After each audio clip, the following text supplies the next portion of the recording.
서로 나누도록 하겠습니다.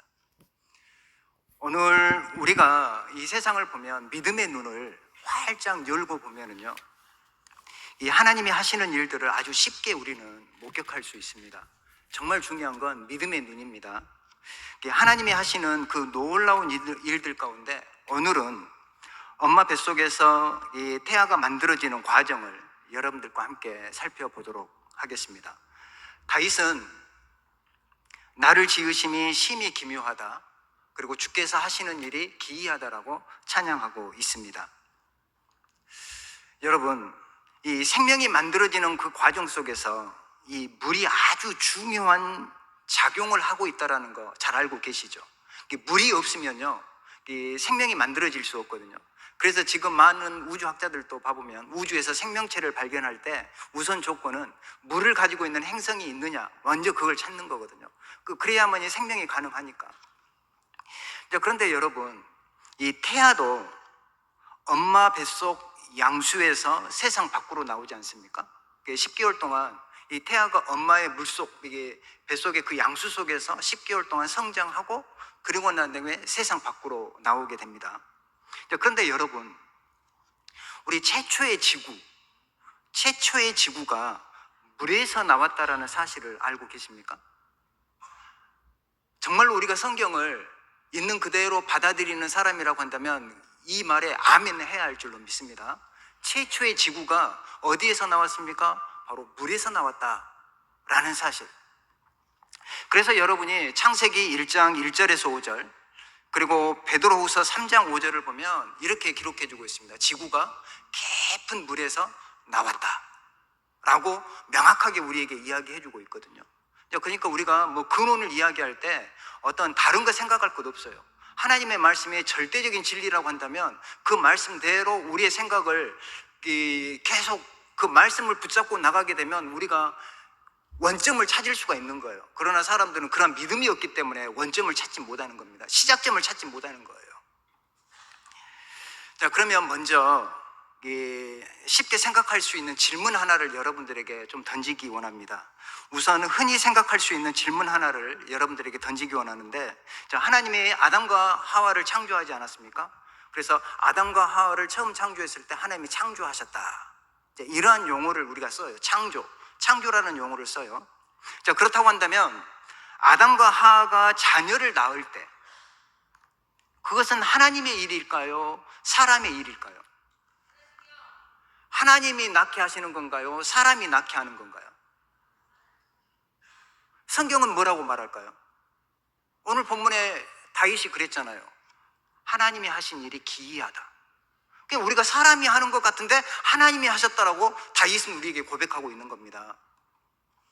자, 오늘 본문에서 다윗은 마치 작은 카메라가 돼가지고 내시경처럼 엄마 뱃속에 들어가서 태아가 형성되어지는 과정을 마치 목격한 것처럼 우리에게 지금 기록해주고 있거든요. 그래서 엄마 뱃속에서 생명이 만들어지는 그 과정을 관찰하고 있어요. 아주 세밀하게.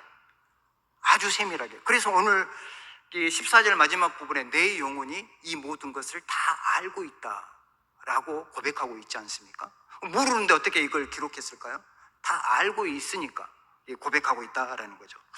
자, 그러면 엄마 뱃속에서 만들어지는 이 태아의 생명이 주께서 지은 것이며 아주 기묘하다라고 오늘 본문 다윗은 우리에게 가르쳐주고 있다라는 거죠. 자, 그러면 이제부터는 여러분들이 제가 설교하는 내용을 좀 더 집중력 있게 좀 들어주시기를 바랍니다. 자, 봐보면 오늘 본문을 보면 3개의 동사가 사용이 되거든요.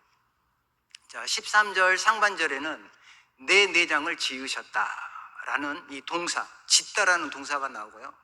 그 다음에 13절 하반절을 보면 모태에서 나를 만드셨다, 만들다라는 두 번째 동사가 사용되고, 그 다음에 14장 상반절을 보면 나를 지으심이 심히 기묘하다 라고 하면서 짓다라는 용어를 세 동사가 나오거든요. 그러면 이 시간에는 이 세 동사들을 하나하나 찾아보면서 얼마나 과학적으로 그걸 썼는지 한번 여러분들과 말씀을 나눠보기 원합니다. 자, 첫 번째 동사를 보면 이 짓다라는 동사가 히브리어로 보면 콰나라는 동사거든요. 이 세 동사가 다 달라요. 우리 한글은 똑같이 나오지만 다 다른 동사입니다. 이 콰나라는 동사는 영어로 보면 possess, 무엇을 소유하다. 그리고 이 뭐라고 할 수 있느냐면 이 gain, 무엇을 얻다. 그리고 이게 영어로 말하면 get, 얻게 하다. 이런 용어를 쓰는 거거든요. 이게 뭐냐면 이 콰나라는 동사는 어떤 거냐면 없던 것을 새롭게 만들어내는 때 쓰는 용어가 아니에요. 뭐 아담과 하와를 창조했다 이럴 때는 콰나라는 동사를 쓰지 않아요. 없던 것을 새로 만드는 창조의 개념이 아니고요, 어떤 것에서 무엇이 생겨나게 한다라는 의미가 담겨져 있는 게 이 콰나라는 동사예요.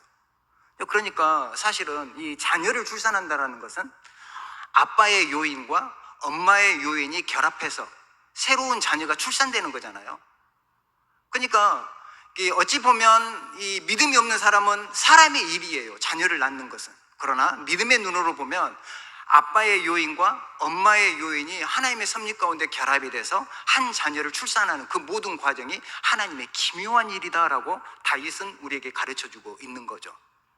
자, 그 다음에 두 번째 동사를 보면은 이 만들다라는 이 동사는 이 히브리어로 쇼카흐라는 동사를 쓰고 있거든요. 근데 이것은 우리 한글 성경은 그냥 만들다라고 나와 있기 때문에 정확한 의미를 모를 텐데, 여러분이 영어 성경을 보면 이게 커버로 돼 있어요. 무엇을 덮다, 무엇을 덮다. 이게 좀 더 정확하게 말하면 우리가 무슨 실로 엮으잖아요. 그래서 뭐 이게 목도리를 만든다거나, 그래서 니트, 그 다음에 엮다, 뭐 그런 짜다, 이런 단어가 이 쇼카흐라는 단어거든요. 그러니까 이것은 무엇을 의미하느냐면 이 덮는 거예요. 덮는다라는 건 뭘 의미할까요? 무엇을 덮는다라는 의미로 무엇인가를 완료한 상태를 의미하는 거예요. 그러니까 하나님이 이제 배아가 형성이 되고, 그리고 난 다음에 태아기로 넘어가는 과정 속에서 우리도 의학적으로 보면 우리 현재 법으로도 낙태가 가능한 기준이 딱 있잖아요. 뭐 이게 몇 주 이런 개념들이 있잖아요. 이제 그럴 때 봐보면 이게 덮는다라는 개념은 어찌 보면 온전한 인격체의 시작을 의미한다라고 우리가 이해를 해볼 수 있는 대목이에요. 덮는다라는 거. 이게 어디에서 볼 수 있느냐면요, 이 단어하고 똑같은 단어가 어디에서 사용이 되느냐면요, 이 출애굽기 40장 3절을 보면 이런 말씀이 있거든요. 증거궤를 지성소에 안치를 하잖아요. 그리고 난 다음에 증거궤를 지성소에 안치를 했어요. 그리고 난 다음에 그 마무리 일을 뭘로 할까요? 휘장으로 지성소의 문을 가린다라는 용어. 덮는다는 거죠. 휘장으로 지성소를 딱 덮으면 더 이상 그 안으로 못 들어가는 거예요. 안치할 동안에는 그냥 들어가서 안치를 할 수 있겠지만, 안치가 완료가 되면 휘장으로 딱 덮잖아요. 덮으면 완료가 된 거예요. 그래서 더 이상 그 지성소 안으로 들어갈 수 없는 상태. 이 단어가 이 의미예요. 이 쇼카흐라는 게 하나님이 덮는다라는 건 이제 생명체를 하나님이 완성시켜서 이제 온전한 인격으로 만들었다라는 표현. 그래서 이게 아까 이게 콰나, 그 다음에 쇼카흐, 이 두 단어를 살펴보았는데, 이걸 뭐 다윗은 오늘날 같이 의학적인 어떤 그런 상식이 없기 때문에 말할 수는 없지만, 우리가 지금 입장에서 생각해 보자면 태아 형성기로 하자면 배아기 이후에 어떤 태아기가 완전히 형성된 단계, 이런 단계쯤 되는 정도를 우리가 예상을 해볼 수 있는 것이다. 자, 그러면 마지막 하나의 단어가 나오거든요. 자, 세 번째 동사는 우리 한글은 짓다라고 나와 있는데, 이게 히브리어로 보면 팔라라는 동사를 씁니다. 자, 다시 한번 정리해 볼게요. 맨 처음에는 콰나, 두 번째는 쇼카흐, 세 번째는 팔라. 동사가 다 틀립니다. 의미도 다 틀립니다. 그런데 이 팔라라는 동사는 어떤 거냐면 수동태로 쓰여요. 그래서 영어로 말하면 separated, 무엇이 분리되어지다, 그리고 구분되어지다, 이런 의미가 담겨져 있는 거예요. 그러니까 이것은 수동태로 구별되다, 그리고 독립되다라는 뜻이 있고요, 이것은 다른 말로 말하면 완전한 인격체로 모체와 구별된 존재를 강조하는 표현이다 라고 우리는 생각해 볼 수 있어요. 그래서 이것을 태아기로 보자면 이제 출산을 앞둔 태아, 이제 곧 있으면 출산을 해야 되는, 세상 밖으로 나오는, 물 밖으로 나오게 될 태아의 모습을 우리에게 보여주고 있는 대목이다라는 거죠. 제가 이 부분을 여러분들과 좀 말씀을 나누면서 꼭 강조하고자 싶었던 건 어떤 거냐면, 요즘에 많은 사람들이 이 성경의 내용을 비과학적이라고 말을 하는 사람들이 의외로 많이 있어요. 제가 한번 물어볼게요. 사랑하는 성도 여러분, 성경이 비과학적인가요? 절대 그렇지 않습니다. 믿음의 눈이 없기 때문에 비과학적으로 보이는 거지, 믿음을 가지고 있는 사람은 절대 이걸 비과학적이라고 말할 수 없는 거예요. 그래서 우리가 여기에서 영적인 교훈 두 가지를 한번 우리가 생각해 보기를 원합니다. 첫째 교훈은 이겁니다. 우리 다 같이 한번 읽어보겠습니다. 첫째 교훈 시작. 생명은 소중합니다. 생명 경시 풍조가 심한 이 시대의 문화를 우리가 회개하고 거룩한 문화를 만들어 가야 되겠습니다. 그래서 함부로 생명을 지우거나 함부로 사람을 죽인다거나 이런 풍조가 우리나라 가운데 너무나도 심해요. 돈이면 생명까지 다하게 그냥 맞바꿀 수 있는 이러한 시대적인 풍토 속에 살고 있는 게 너무나도 안타깝다라는 거예요. 오늘 본문에 다윗이 얼마나 그렇습니까? 생명을 창조할 때 하나님이 너무나도 기묘하고 기막힌 일이다. 그리고 마지막 한 가지 교훈을 더 생각해보고 말씀을 맺도록 하겠습니다. 두 번째 교훈입니다. 이 내용이거든요. 성경은요, 과학을 논하는 책은 아닙니다. 과학책은 아니에요. 그렇지만 성경의 내용이 비과학적이라고 말할 수 없다는 거예요. 이걸 여러분이 꼭 믿으시길 바랍니다. 간혹 가다 보면 신앙생활 하시는 분들 가운데도 이 성경을 그냥 비과학적으로 생각하시는 분들이 종종 있을 수 있어요. 그러나 이건 그렇지 않습니다. 우리 안에 믿음의 눈이 있으면 하나님이 펼쳐놓으신 이 우주 만물에 엄청난 과학이 담겨져 있는 거예요. 믿음의 눈으로 바라보시길 바랍니다. 그리고 제가 여러분들에게 도전하기 원하는 건 어떤 거냐면, 이 학문과 성경을 분리하지 마시길 바랍니다. 여러분이, 우리 학생들은 학교에서 공부하는 그 공부의 내용들과 우리가 교회에서 배우는 그 신앙을 분리해서 생각하시면 안 돼요. 그리고 우리 성도님들도 여러 가지 사회적인 지위를 가지고 직장에서 일들을 감당하시잖아요. 그럴 때 여러분의 어떤 학문, 요것과 여러분의 신앙을 분리해서 따로 놀지 않게 하셔야 된다는 거예요.